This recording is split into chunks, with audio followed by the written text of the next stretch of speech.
नमस्कार, छत्तीसगढ़ कौशल्या भूमि में आप सभी का स्वागत है। मैं हूं आपके साथ प्रज्ञा मिश्रा। बुलेटिन की शुरुआत करेंगे बड़ी और अहम खबर के साथ। तो सबसे पहले बात कर लेते हैं, छत्तीसगढ़ के मुख्यमंत्री विष्णुदेव साय ने भाजपा विधायकों के साथ प्रशिक्षण शिविर के दौरान योगाभ्यास किया। आपको बता दें, इस योग सत्र का उद्देश्य मानसिक और शारीरिक स्वास्थ्य को सुदृढ़ करना था। मुख्यमंत्री ने इस दौरान कहा कि योग न केवल शरीर को स्वस्थ रखता है बल्कि मन को भी एकाग्र करता है, जो जनप्रतिनिधियों के लिए बेहद जरूरी है। प्रशिक्षण शिविर में पार्टी के विचारधारा, संगठनात्मक दिशा और जन सेवा को लेकर विभिन्न सत्र भी आयोजित किए गए।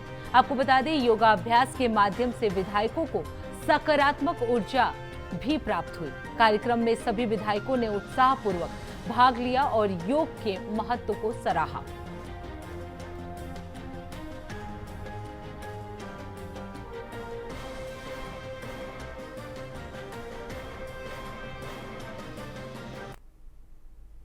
अब रुक करते हैं अगली खबर की। खबर बलौदाबाजार से है, जहां जिले में युक्ति युक्तकरण के बाद शिक्षकों की कमी देखी जा रही है। आपको बता दें, नेता सामाजिक कार्यकर्ता अब नेतागिरी करने नहीं आ रहे हैं। बच्चे स्वयं अपना भविष्य बनाने के लिए धरना प्रदर्शन कर रहे हैं। ऐसा ही एक मामला सामने आया है, जहां ग्राम टुंड्रा के बच्चे जिला कलेक्ट्रेट यानी जिला शिक्षा कार्यालय पर धरना देने पहुंचे।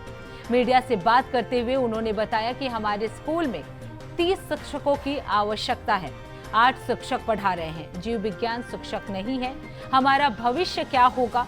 वहीं एक छात्र ने बताया कि शिक्षक की कमी के कारण हमारी पढ़ाई नहीं हो पा रही है। छात्रों ने बताया कि हम 50 किलोमीटर से स्वयं अपनी समस्या लेकर आज यहाँ जिला शिक्षा अधिकारी के कार्यालय आ रहे हैं। अपनी मांग को लेकर वो प्रदर्शन करते हुए नजर आए। तो आपको बता दें, जिला शिक्षा अधिकारी बलौदाबाजार में जो छात्र छात्राएं हैं वो अपनी समस्याओं को लेकर पहुंचे। उनका कहना था कि युक्ति युक्तकरण के बाद शिक्षकों की काफी कमी दिखाई दे रही है।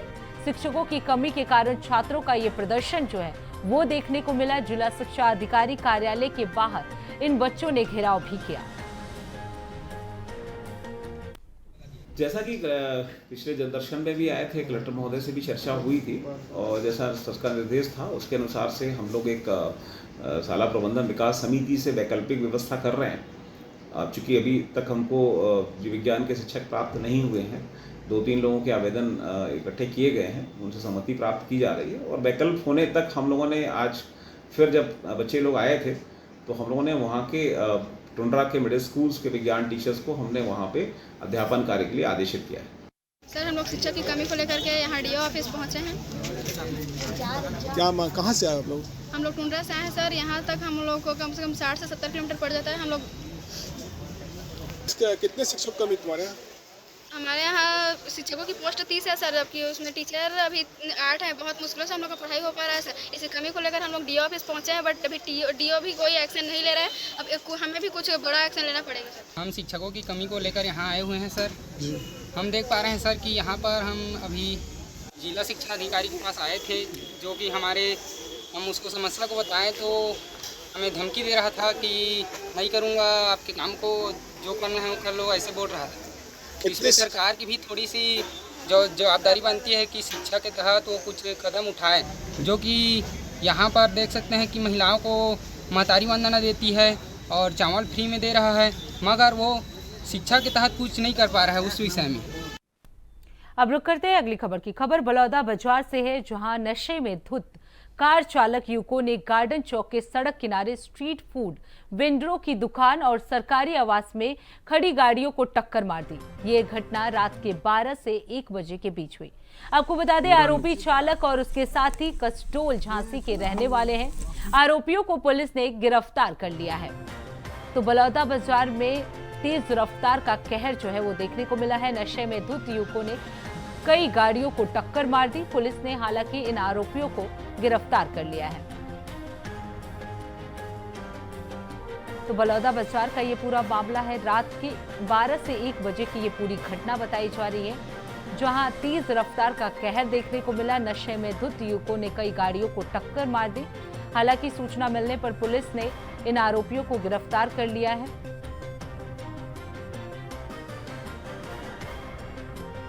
तो पुलिस ने इन आरोपियों को गिरफ्तार कर लिया है।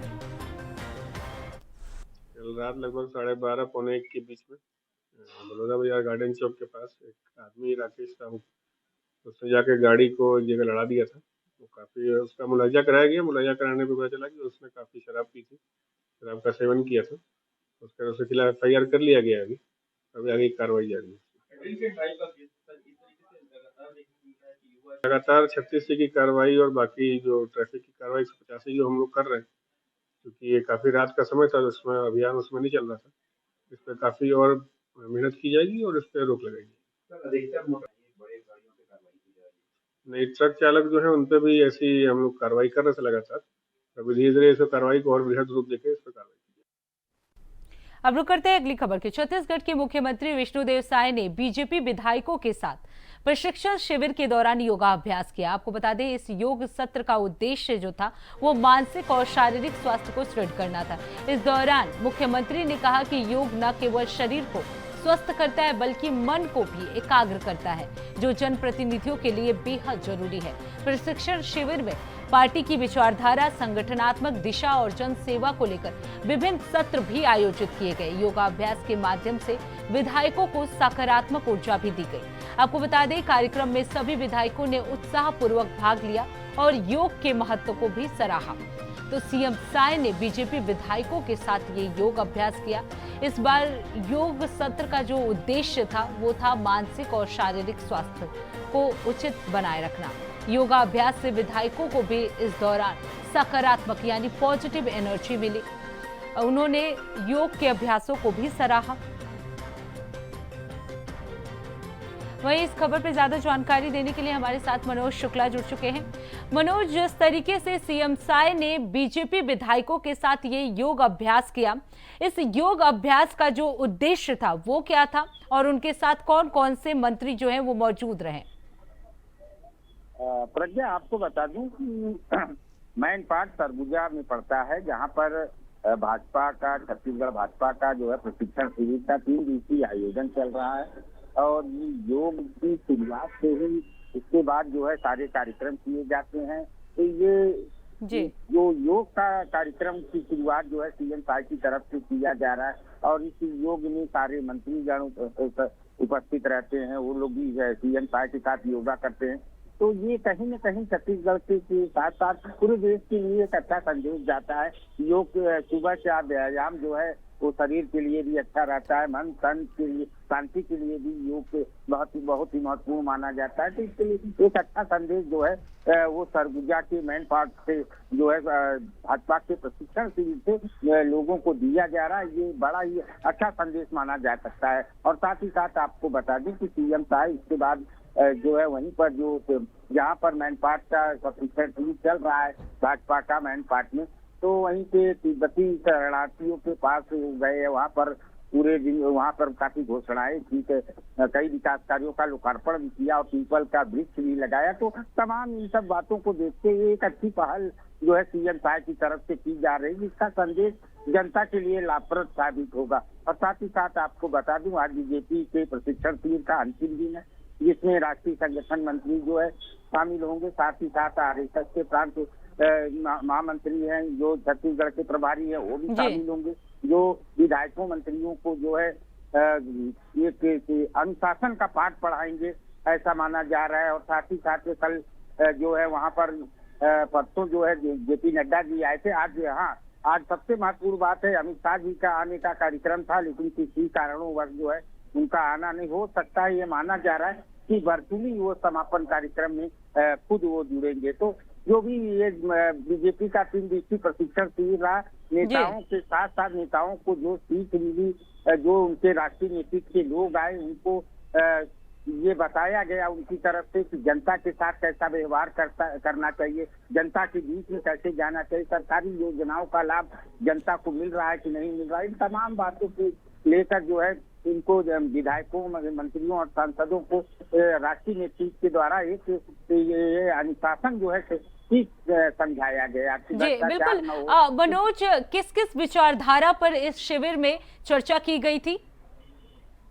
प्रज्ञा, देखिए इस शिविर का सबसे महत्वपूर्ण बात ये रहा कि जो JP नड्डा द्वारा कहा गया कि दलालों से, ठेकेदारों से सरकारें दूर रहें और जी। भ्रष्टाचार के आंचल में न पड़े। तो ये बड़ा संदेश जो है सरकार के लिए, छत्तीसगढ़ सरकार के लिए गया। आप जी। देख सकती हैं आए दिन जो है छत्तीसगढ़ ही नहीं पूरे देश में भ्रष्टाचार का एक आलम सा मचा हुआ है। जी। सड़कें आज बन रही हैं, कल टूट जा रही हैं, पुल गिर जा रहा है, पुल का उद्घाटन नहीं हो रहा, पुल गिर जा रहा है, जी। सड़कों में गड्ढे हो जा रहे हैं। तो तमाम बातें जो है पूरा देश देख रहा है, ये किसी से छिपा नहीं है। तो उन सब बातों को कहीं न कहीं देखते हुए जेपी नड्डा ने जो अपने प्रशिक्षण शिविर के शुभारंभ के अवसर पर अपने नेताओं को, अपने विधायकों को, सांसदों को, मंत्रियों को जो संदेश दिया, वो जी। छत्तीसगढ़ की धरती पे वो बड़ा संदेश माना जा सकता है। प्रज्ञा जी। जी बिल्कुल। मनोज, इस शिविर के दौरान विधायकों में किस तरह का उत्साह था,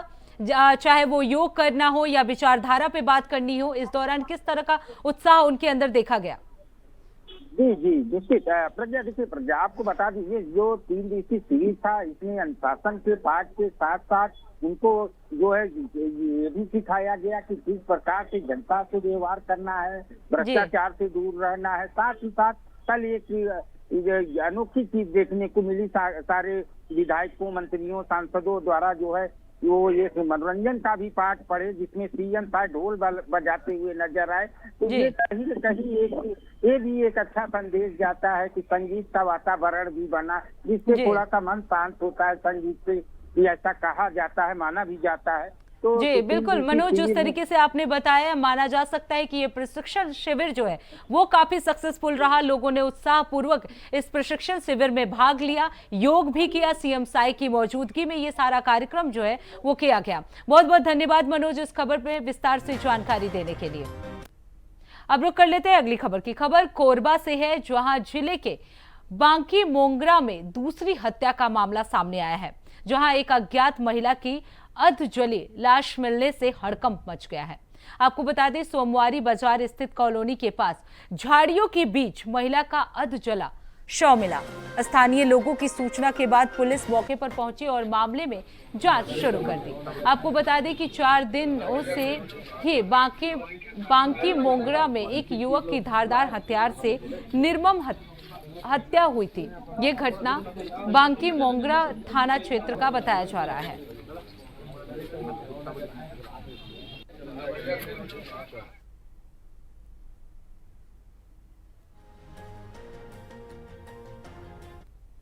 अब रुक करते हैं अगली खबर की। खबर बलरामपुर से है, जहां पुलिस ने साइबर क्राइम के विरुद्ध बड़ी कार्रवाई की है। पुलिस ने म्यूल खाता धारकों पर शिकंजा कसा है, जिसमें एक आरोपी को गिरफ्तार कर लिया गया है और उसे जेल भेज दिया गया है। आपको बता दें, पुलिस ने आरोपी के द्वारा 3 खाते में ऑनलाइन ठगी के रुपए भी जो है वो जब्त कर लिए हैं।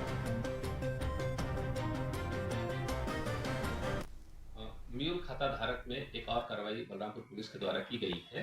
ये थाना राजपुर के अपराध क्रमांक 157/2025, जिसमें आरोपी विशाल पैकरा के द्वारा 2-3 खाते खुलवाए गए थे और इन खातों में ऑनलाइन ठगी का पैसा आता था और जिसको निकालता था।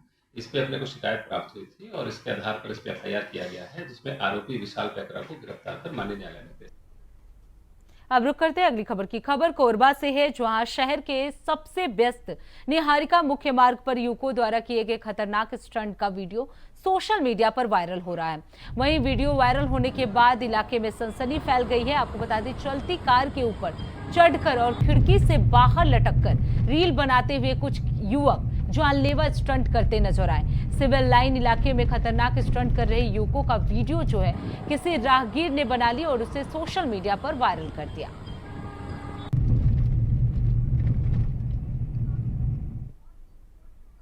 अब रुक करते हैं अगली खबर की। खबर राजधानी रायपुर से है, जहां रायपुर समेत 3 संभागों में अगले 2 दिन तक भारी बारिश होने की संभावना जताई जा रही है। इसके साथ ही मौसम विभाग की ओर से अलर्ट जारी किया गया है। इस दौरान अंबिकापुर में 32 डिग्री सेल्सियस जो सबसे ज्यादा तापमान जो है वो दर्ज किया गया है, तो वहीं सबसे न्यूनतम तापमान राजनांदगांव में 19 डिग्री सेल्सियस रिकॉर्ड किया गया है। मौसम विभाग ने अगले 3 घंटे में बस्तर, नारायणपुर, कोंडागांव, उत्तर बस्तर, कांकेर, धमतरी, रायपुर, बलौदाबाजार, रायगढ़, दुर्ग और बमेतरा में मेघ गर्जन और आकाशीय बिजली की अचानक तेज हवा के साथ मध्यम वर्षा की संभावना जो है वो जताई है। कई जिलों में ऑरेंज अलर्ट भी जारी कर दिया गया है।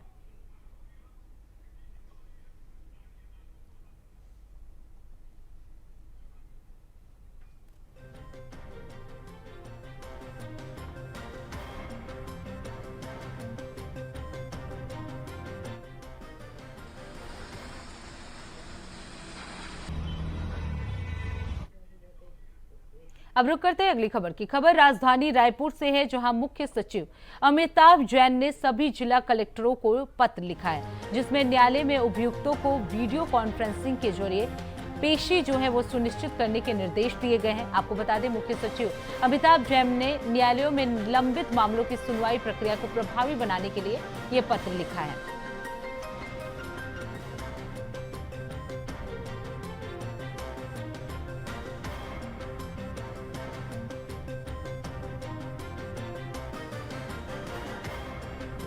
तो मुख्य सचिव ने कलेक्टर को ये पत्र लिखा है। आपको बता दें, अभियुक्तों की वीडियो कॉन्फ्रेंसिंग के जरिए अब पेशी की जाएगी। न्यायालयों में लंबित मामलों की सुनवाई प्रक्रिया जो है वो तेज हो गई है और इसी मामले को लेकर ये पत्र जो है मुख्य सचिव द्वारा लिखा गया है।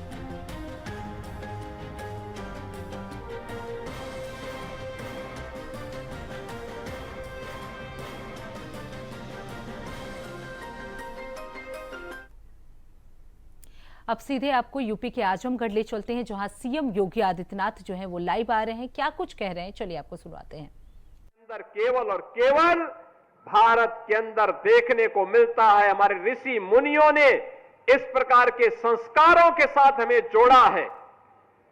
और धरती माता स्वस्थ है तो हम सब स्वस्थ हैं।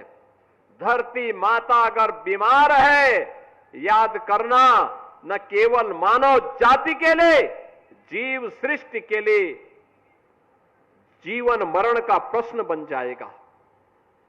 उनके लिए चेतावनी का संकट आ जाएगा।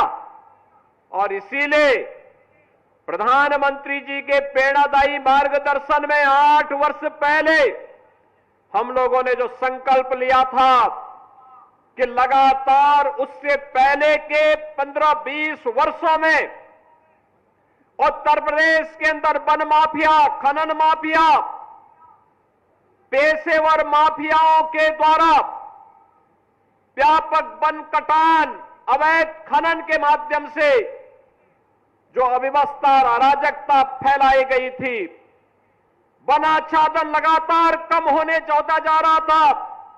विकास तो नहीं हो रहा था, लेकिन वनाच्छादन भी कम होता जा रहा था।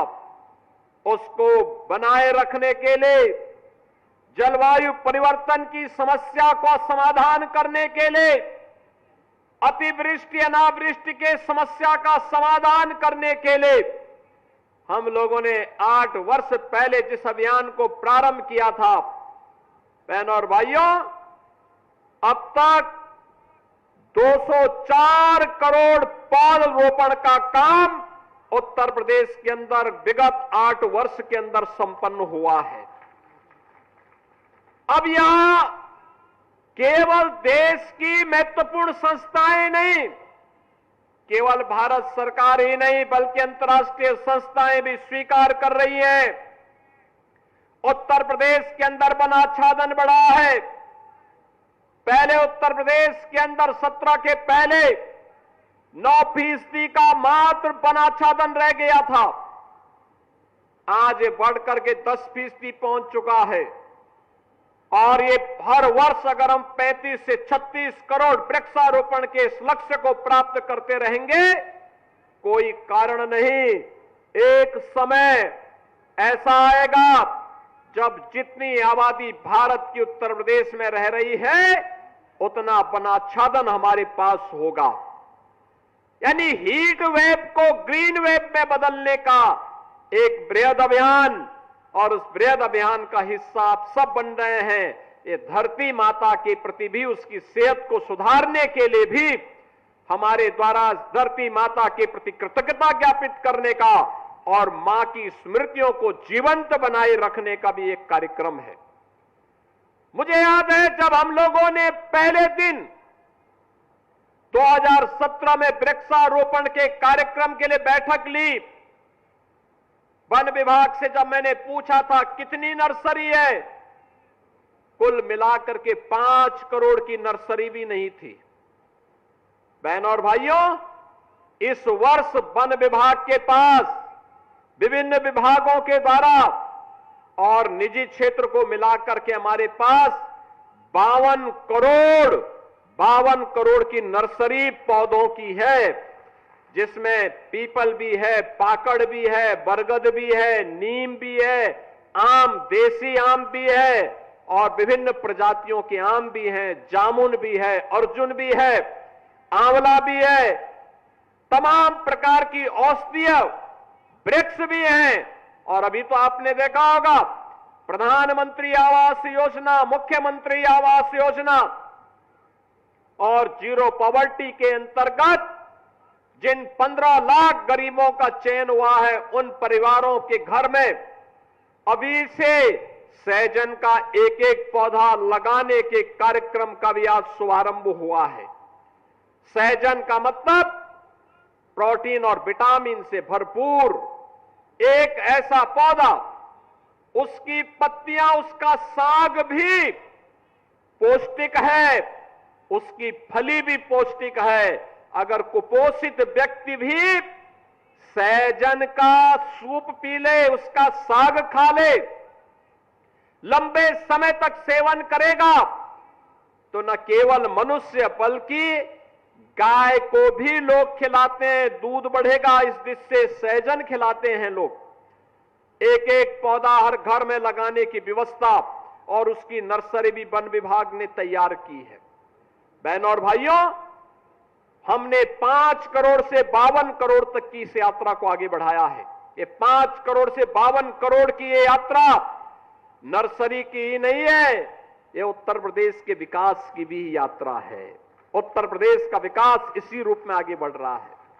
याद करिए, आपने बड़े बड़े लोगों को अपने यहां से चुनाव जिता करके भेजा होगा, लेकिन जब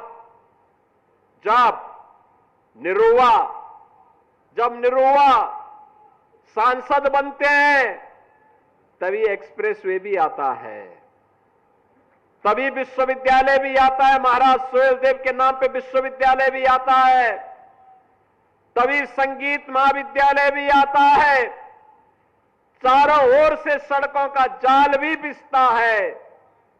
ये डबल इंजन की सरकार विकास में विश्वास करती है, विभाजन में नहीं,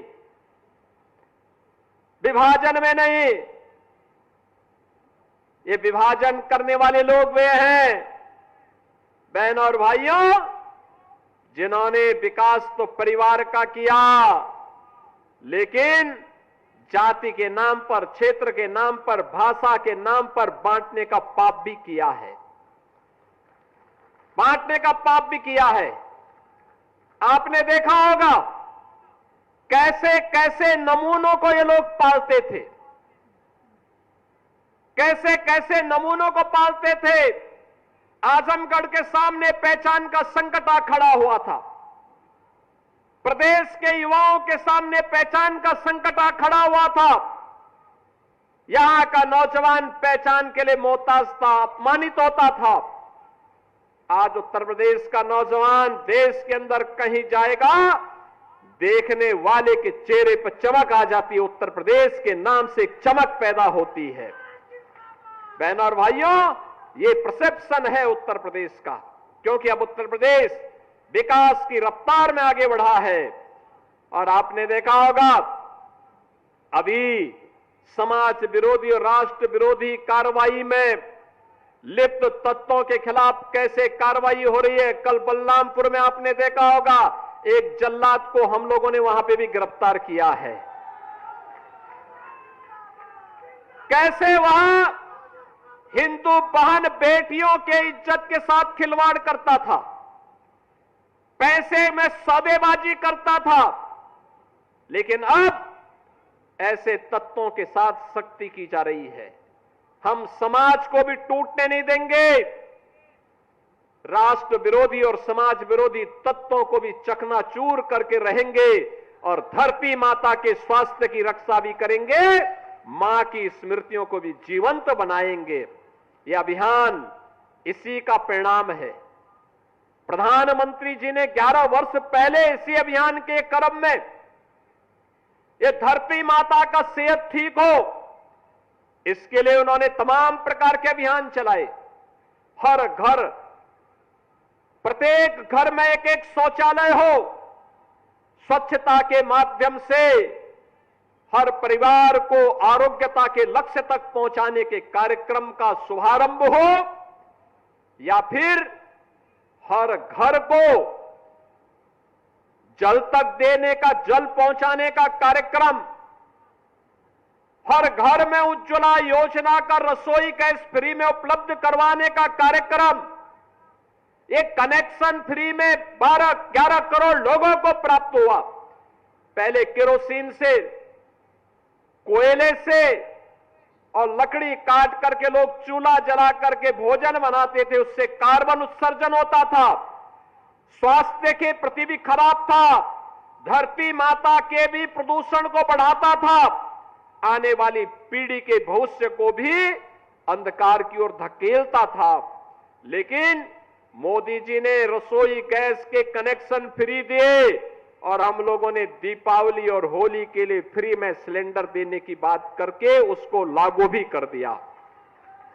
बिना भेदभाव के सब कुछ सबको मिल रहा है। ये सिलेंडर देने का कार्यक्रम कार्बन उत्सर्जन को कम करने का ही कार्यक्रम है, प्रदूषण को कम करने का कार्यक्रम है। ये ग्रीन फील्ड एक्सप्रेस वे और उस पर लगाया जाने वाले व्यापक वृक्षारोपण का एक कार्यक्रम यूपीडा के द्वारा उत्तर प्रदेश औद्योगिक विकास प्राधिकरण के माध्यम से किए जाने वाले विकास के कार्यों को एक नई गति देने का कार्यक्रम है। इसमें छायादार पेड़ भी हैं, औषधीय वृक्ष भी है, फलदार वृक्ष भी है और तमाम प्रकार के अमूल्य ऐसे पेड़ों को लगाया जा रहा है जो इमारती लकड़ियों के भी है, सोदार भी है। और मैं तो आपसे कहूंगा, सबसे जितने लोग इतनी भारी संख्या में यहां एकत्र हैं, आप सभी वन विभाग के पास से एक एक पेड़ जरूर ले जाकर के अपने घर में अपने पेड़ पर लगाइए।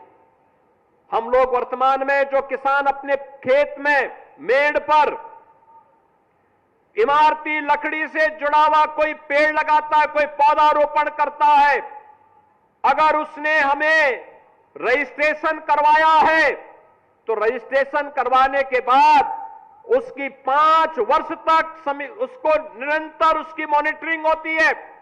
5 वर्ष तक क्रमिक रूप से अगर पेड़ बढ़ रहा है और बढ़ने के बाद अगर उसमें एक निश्चित ऊंचाई प्राप्त कर ली है तो बहनों और भाइयों 5 वर्ष के बाद एक पेड़ पर 5 वर्ष के लिए हर वर्ष $5 उस परिवार को, $6 उस परिवार को प्राप्त होता है एक पेड़ पर। आप अनुमान करिए कितना पैसा मिल जाएगा। $1 का मतलब 100 रुपए के आसपास, यानी इतना पैसा फ्री में मिल रहा है। पेड़ आपका, पेड़ ऊंचा होगा उसका भी लाभ आपको, वो इमारती लकड़ी के रूप में कल बिकेगा उसका लाभ भी आपको। लेकिन वैश्विक संस्थाओं ने भी इस बात को स्वीकार किया है। ये नया प्रयास है। 5 लाख एकड़ क्षेत्रफल में वन आच्छादन यूपी के अंदर बढ़ा है। मुझे आज प्रातः अयोध्या धाम में भगवान राम की पावन जन्मभूमि पर अयोध्या में व्यापक पैमाने पे वृक्षारोपण कार्यक्रम के साथ जुड़ने का अवसर प्राप्त हुआ। ऐसे ही वहां पे भी जन सैलाब उमड़ा था, ऐसे ही उमड़ा था। लोग इसी उत्साह के, भारी बारिश से 3 बजे से ही वहां बारिश चल रही है, लेकिन उस सब के बावजूद इस कार्यक्रम के साथ जुड़ रहे हैं। मुझे प्रसन्नता है आज समाज का विभिन्न तबका, वे धर्माचार्य हो या जनप्रतिनिधि, प्रशासन और पुलिस के अधिकारी हो या कार्मिक।